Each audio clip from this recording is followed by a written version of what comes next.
If there's one thing that MMA fans are, it's fickle. I mean, come on. We love to love a star who's rising to the top, but when they go past the hill, what do? Berate, slate, and discard them.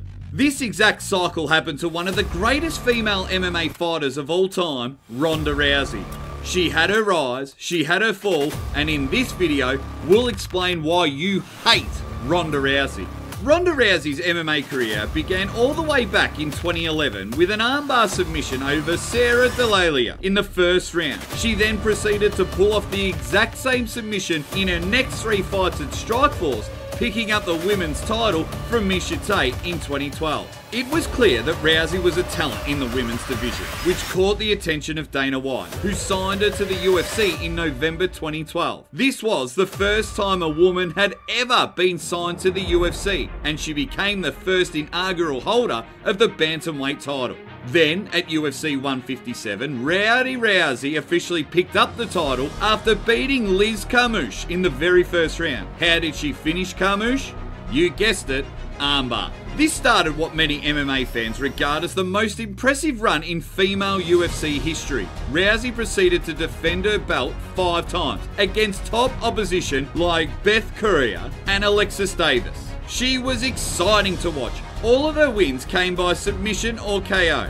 And on the mic, she was as outspoken as anyone. Oh, and let's not forget the number of fans who simped over this girl because of her looks.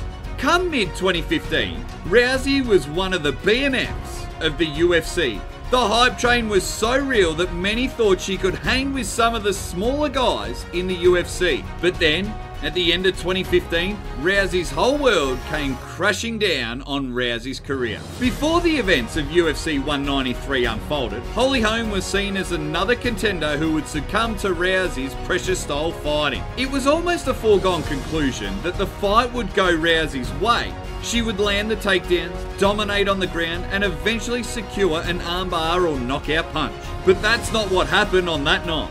Instead of securing her 6th title defense, UFC 193 saw Rousey taste the bitterness of defeat for the first time in her career. And let me tell you something, it did not go down well. What was once a bulldozer who could be stopped by no other bantamweight on the planet was reduced to a desperate shadow of her former self against the relatively unheard of Holly Holm. The fight highlighted one thing: Rousey had started to believe her own hype. The media was calling her unstoppable, and in the fight, she clearly made no effort to adjust her game plan, which led to that devastating head kick KO. After this once called superhero had tasted defeat for the first time, the hype train came to a grinding halt. MMA fans, as they always do, started questioning the resume and calling her out. Not as an unstoppable force, but as a technically poor and sloppy fighter who had only one way to win. After the defeat, Rousey took an entire year away from the media, point blank refusing to admit that she lost to the better fighter. This stubbornness and failure to see her flaws was only highlighted at UFC 207, where Rousey put on an embarrassing performance against Nunes, getting knocked out in 48 seconds flat. For many MMA fans, this defeat only highlighted the fact that Rousey's arrogance had gotten in the way of her potential. And then, after the fight, Rousey again made no intentions whatsoever of admitting where she went wrong. Despite her apparent love for the mic, safe to say, this really rolled up her fan base. Now, before we continue with this video, I want to mention that each month we give a shout out to one of our subscribers. To enter, just comment "I sub" and you'll be entered into the draw. Rousey never made a return to the UFC after her back-to-back defeats against Holm and Nunes. Instead, she transitioned to a new home, the WWE. But her transition to the WWE hasn't exactly been the smoothest ride. In fact, it's pretty obvious that the vast majority of WWE fans never warmed to her. Why?